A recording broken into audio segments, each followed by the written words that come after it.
Hello students, class 11th, welcome to TSN school.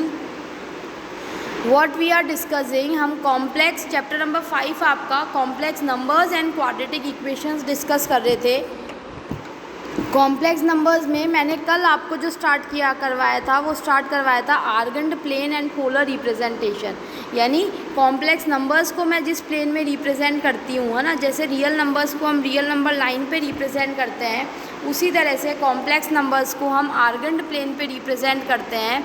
और वो plane जिस पे हम कॉम्प्लेक्स नंबर्स को रिप्रेजेंट करते हैं वो प्लेन आर्गेंड प्लेन कहलाता है ना। आर्गेंड प्लेन के बारे में कल हमने देखा था कि आर्गेंड प्लेन पे हम कैसे कॉम्प्लेक्स नंबर को ऑर्डर्ड पेयर की फॉर्म में रिप्रेजेंट करते हैं, जहाँ जो फर्स्ट नंबर होता है, जैसे अगर मैं x, y लिखती हूँ, तो x तो शो करता है रियल पार्ट को, y शो करता है इमेजनरी पार्ट को। दो एक्सिस होती है म्यूचुअली परपेंडिकुलर, x और y axis.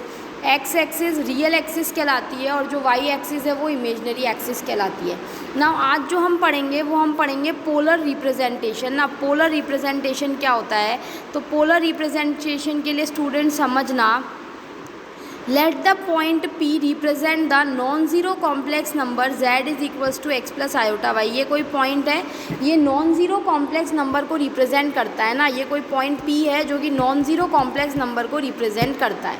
Late the directed line segment OP be of length R। जो OP है वो कितनी लेंथ का है, R लेंथ का है। And theta be the angle, और थीटा वो एंगल है विच OP makes with the positive direction of x axis. x axis के पॉजिटिव डायरेक्शन के साथ। एक चीज़ हमेशा ध्यान रखना, एंटी क्लॉकवाइज डायरेक्शन जो होता है वो पॉजिटिव होता है, और जो क्लॉकवाइज डायरेक्शन होता है वो हमेशा कैसा होता है, नेगेटिव होता है। तो जो थीटा है वो x एक्सिस के साथ यानी पॉजिटिव डायरेक्शन यानी एंटी क्लॉकवाइज डायरेक्शन, यानी घड़ी की उल्टी दिशा में जो है वो पॉजिटिव एंगल बना रहा है। तो मैंने कोई पॉइंट P लिया जो कि नॉन ज़ीरो कॉम्प्लेक्स नंबर को रिप्रेजेंट कर रहा है। ज़ीरो कॉम्प्लेक्स नंबर नहीं है, नॉन ज़ीरो है ना, क्योंकि ज़ीरो होता तो वो कहाँ पे आता है, यहाँ ओरिजिन पे आता है। ये नॉन ज़ीरो है। Non zero complex number Z is equals to x plus iota y। Let the directed line segment OP be of length R। जो लाइन सेगमेंट OP है यानी ओरिजिन से P को, जिसको हम मॉड्यूलस कहते हैं ना, वो किस लेंथ का है, R लेंथ का है। उसकी लेंथ मैंने कितनी मान ली, R मान ली। And theta be the angle which OP makes with the positive direction of x axis. We may note that the point P is uniquely determined by the ordered pair of real numbers R, theta. अब ये जो point P है जिसको मैं Z is equals to x plus iota y बोल रही हूँ, अगर मैं इसकी पोलर रिप्रेजेंटेशन की बात करूँ तो मैं इस पॉइंट P के कोऑर्डिनेट्स क्या लिखूँगी, R, थीटा। क्या लिखूँगी मैं, R, थीटा। सो ये यहाँ कहता है, we may note that the point P is uniquely determined by the ordered pair of real numbers R, theta, called the polar coordinates of the point P। इनको मैं क्या कहूँगी, पोलर कोऑर्डिनेट्स कहूँगी point P के। We consider the origin as the pole and the positive direction of the x axis as the initial line. जो origin है हमारा उसको, तो देखो पोलर रिप्रेजेंटेशन में क्या होता है, एक एंगल थीटा होता है और एक ये जो डिस्टेंस होती है ये इनिशियल लाइन होती है। इस इनिशियल लाइन से ये जो डिस्टेंस होती है ये क्या कहलाती है, हमारी R कहलाती है ना। इस इनिशियल लाइन, ये जो होता है ये पोल होता है, जो इनिशियल पॉइंट होता है ये पोल होता है, और ये लाइन हमारी इनिशियल लाइन कहलाती है। तो एक R होता है और एक थीटा, दो पैरामीटर्स होते हैं पोलर में। तो the point P is uniquely determined by the ordered pair of real numbers R, theta, called the polar coordinates of the point P। We consider the origin as a pole. जो origin है उसको हम pole मानेंगे, और जो positive direction है x axis का positive direction यानी ये वाला, इस डायरेक्शन को मैं इनिशियल लाइन मानूंगी। नाउ पोलर के लिए क्या होता है, हमेशा x किसके इक्वल होता है स्टूडेंट्स, R cos थीटा के, और y किसके बराबर होता है, R sin थीटा के। तो मेरा z क्या हो जाएगा, यहाँ से मेरे को पता है कि मेरा z क्या होता है, व्हाट इज़ माई z मेरा होता है z is equals to x plus iota y। तो z x की जगह मैं लिखती हूँ R cos थीटा, y की जगह लिखती हूँ R sin थीटा। तो अगर मैं R कॉमन ले लेती हूँ तो अंदर कितना बचा, cos theta plus iota sin theta. The latter यानी ये जो बाद वाली है z is equals to R cos theta plus iota sin theta, ये क्या कहलाती है, पोलर फॉर्म कहलाती है कॉम्प्लेक्स नंबर की। है ना। Here R is equals to, R किसके बराबर है, under root of x square plus y square के ना। ये आर जो मैंने कल बताया था आर्गेंड प्लेन में जो हमने रिप्रेजेंटेशन सीखा था कि आर जो है वो किसके इक्वल आएगा, मॉड जेड के ना, क्योंकि ये जो डिस्टेंस होती है ये क्या होती है, मॉड जेड होती है, under root of x square plus y square. Is said to be the modulus of z and theta जो है वो क्या कहलाता है, आर्ग्यूमेंट और एम्पलीट्यूड। एम्पलीट्यूड ऑफ जेड मतलब कितने एंगल से z मुड़ा है, this is called the argument और amplitude of z which is denoted by argument z। For any complex number z is not equal to zero, किसी भी complex number z के लिए जो कि ज़ीरो के इक्वल नहीं है हर नॉन ज़ीरो कॉम्प्लेक्स नंबर के लिए एक वैल्यू थीटा की ऐसी होगी कि थीटा किस किस के बीच में आएगा, 0 से 2 पाई के बीच में। मेरे को पता है ये होता है 0, ये होता है π/2, यहाँ पे होता है पाई, यहाँ पे होता है 3π/2 एंड दिस इज़ द 2 पाई। तो 0 से लेके 2 पाई के बीच में हर z के लिए एक ना एक आर्ग्यूमेंट होगा। तो हर नॉन ज़ीरो कॉम्प्लेक्स नंबर के लिए एक वैल्यू थीटा की होगी जहाँ थीटा किस किस के बीच में होगा, 0 से लेके 2 पाई के बीच में। However any other interval of length 2 pi, for example -π से pi can be such an interval, कोई भी दूसरा इंटरवल ले सकती हूँ मैं जिसकी लेंथ कितनी हो, 2 पाई हो ना, यानी मैं -π से पाई भी ले सकती हूँ, है ना, उसकी भी लेंथ कितनी हो जाती है, 2 pi. We shall take the values of theta, -π से पाई के बीच में जो थीटा की वैल्यूज़ आएंगी वो हमारा क्या कहलाता है, प्रिंसिपल आर्ग्यूमेंट कहलाता है z का, और उसको हम डिनोट करते हैं आर्ग्यूमेंट z से। अगर कुछ भी स्पेसिफाइड नहीं है तो जो थीटा की वैल्यू -π से पाई के बीच में आ रही है थीटा की, उस वैल्यू को मैं क्या मानूंगी, प्रिंसिपल आर्ग्यूमेंट की वैल्यू मानूंगी। क्या मानूंगी स्टूडेंट्स, प्रिंसिपल आर्ग्यूमेंट की वैल्यू मानूंगी।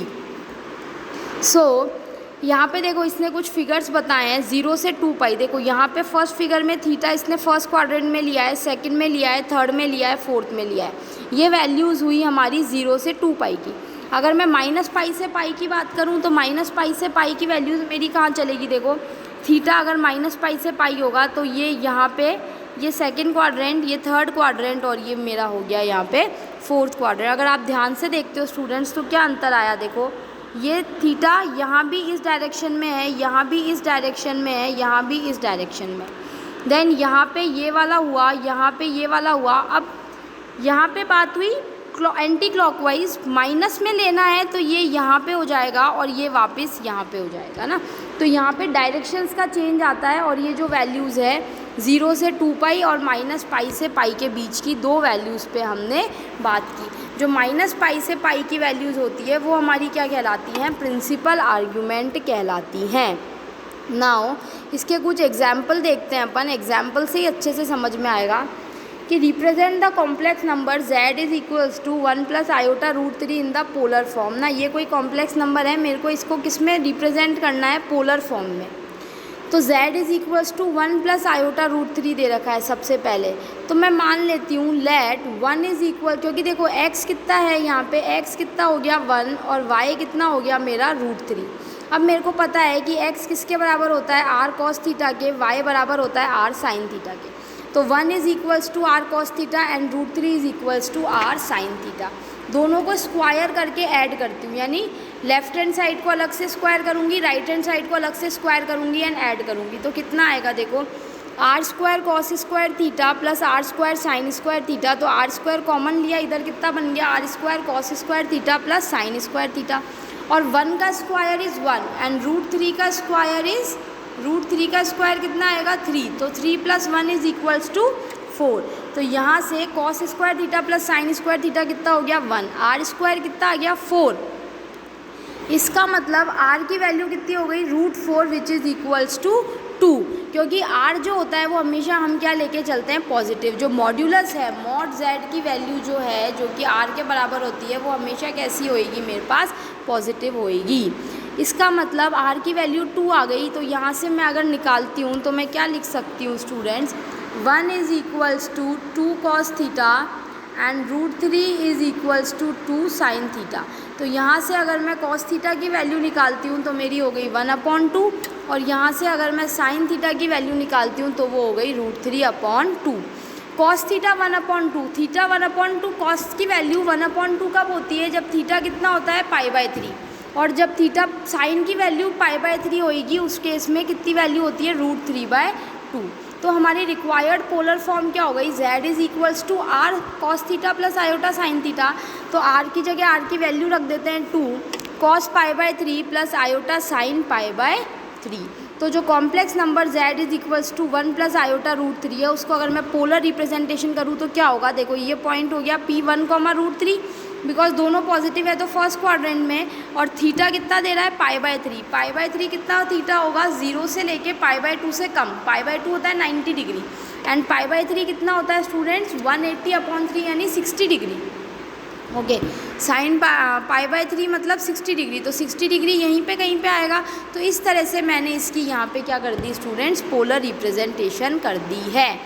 MCQ में ये क्वेश्चन आपके कई तरह से आ सकता है कि इस कॉम्प्लेक्स नंबर के लिए r कितना है, थीटा कितना है, या ऐसे आपको काफ़ी सारे डायग्राम्स पोलर रिप्रेजेंटेशन के अलग अलग रिप्रेजेंटेशन करके दे सकते हैं, आपसे पूछ सकते हैं कि ये क्या कौन सा रिप्रेजेंटेशन सही है। तो कौन सा रिप्रेजेंटेशन सही होगा, बिकॉज 1, √3 है, r, थीटा दोनों पॉजिटिव है, तो फर्स्ट क्वाड्रेंट में हम इसको रिप्रेजेंट करेंगे, और थीटा की वैल्यू कितनी आ रही है 60 डिग्री, वो फर्स्ट क्वाड्रेंट में आ रही है इस वजह से। नाउ एग्जाम्पल नंबर 8 देखो, वो इंटरेस्टिंग एग्जाम्पल है, इससे थोड़ा सा चेंज है। Convert the complex number -16/1 plus iota √3 को पोलर फॉर्म में कन्वर्ट करना है। अब ये तो कॉम्प्लेक्स नंबर ही मुझे अपॉन में दे रखा है, तो सबसे पहले मुझे इस कॉम्प्लेक्स नंबर को थोड़ा चेंज सही करना होगा मेरे अकॉर्डिंग, ताकि मैं इसको पोलर फॉर्म में क्या कर सकूँ, रिप्रेजेंट कर सकूँ। तो उसके लिए मैंने क्या किया, इसको रेशनलाइज किया। कितना है स्टूडेंट्स, -16/1 प्लस आयोटा √3, तो मैं लिखती हूँ -16/1 प्लस आयोटा √3, 1 माइनस आयोटा √3 और 1 माइनस आयोटा √3 से मैंने इसको ऊपर नीचे क्या कर लिया, मल्टीप्लाई कर लिया। तो -16 इंटू 1 माइनस आयोटा √3 और नीचे हो गया a plus b into a minus b, यानी a² माइनस b²। तो 1 का स्क्वायर माइनस आयोटा √3 का स्क्वायर, तो देखो 1 का स्क्वायर माइनस आयोटा √3 का स्क्वायर, 1 का स्क्वायर 1 है, आयोटा का स्क्वायर कितना होता है -1, तो माइनस माइनस ये प्लस हो गया, √3 का स्क्वायर इज़ 3, तो 1 + 3 इज इक्वल्स टू 4। तो डिनोमिनेटर में कितना बच गया हमारे पास 4, और ऊपर जैसे ही मल्टीप्लाई करेंगे तो यहाँ पे इस 4 से ये 16 कट जाएगा 4 टाइम्स, तो बचा -4, 1 माइनस आयोटा √3, तो ये हो गया -4 प्लस आयोटा 4√3, ये हो गई हमारी वैल्यू। अब इस कॉम्प्लेक्स नंबर को मैं चेंज करूँगी पोलर फॉर्म में, तो यहाँ पे x की वैल्यू कितनी है, यहाँ से मेरे पास x है -4 और मेरे पास y कितना है, मेरा है 4√3। तो -4 is equals to r cos theta and 4√3 is equals to r sin theta, यानी स्क्वायर करके ऐड करते हैं। तो स्क्वायरिंग करी तो -4 का स्क्वायर इज 16 और 4√3 का स्क्वायर कितना होगा स्टूडेंट्स, देखना 4√3 का स्क्वायर यानी 4 का स्क्वायर 16, √3 का स्क्वायर 3, 16 इंटू 3 इज़ 48, यानी 16 + 48, 16 + 48 is 64। Cos square theta plus sine square theta की वैल्यू कितनी हो जाएगी मेरे पास 1, तो r² इज इक्वल्स टू 64, यानी r की वैल्यू कितनी हो गई 8। अब देखो स्टूडेंट्स एक चीज़ ध्यान रखना, r² की वैल्यू 64 है, इसका मतलब r की 2 वैल्यू आएगी +-8, लेकिन r की वैल्यू हम पॉजिटिव वाली लेंगे तो इसीलिए r किसके इक्वल हो गया 8 के इक्वल। तो r जैसे ही 8 लिखती हूँ मैं, जैसे ही मैंने r को 8 लिखा तो -4 is equals to 8 cos theta.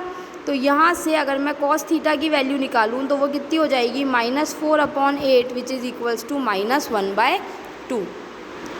अब cos देखो -1/2, cos -1/2 यानी what do you mean by -1/2, cos की वैल्यू -1/2, cos नेगेटिव कौन से क्वाड्रेंट में होता है,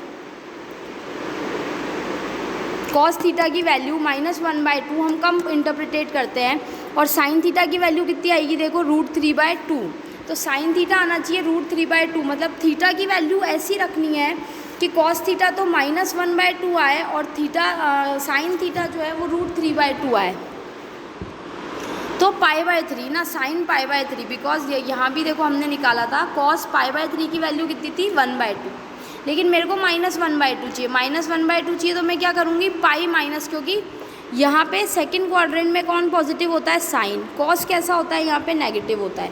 तो सेकंड क्वाड्रेंट में मेरे को लेना है, सेकंड क्वाड्रेंट में लेने के लिए मुझे क्या करना पड़ेगा, पाई में से माइनस करना पड़ेगा जो भी एंगल है। तो pi minus pi by 3 which is equals to 2 pi by 3।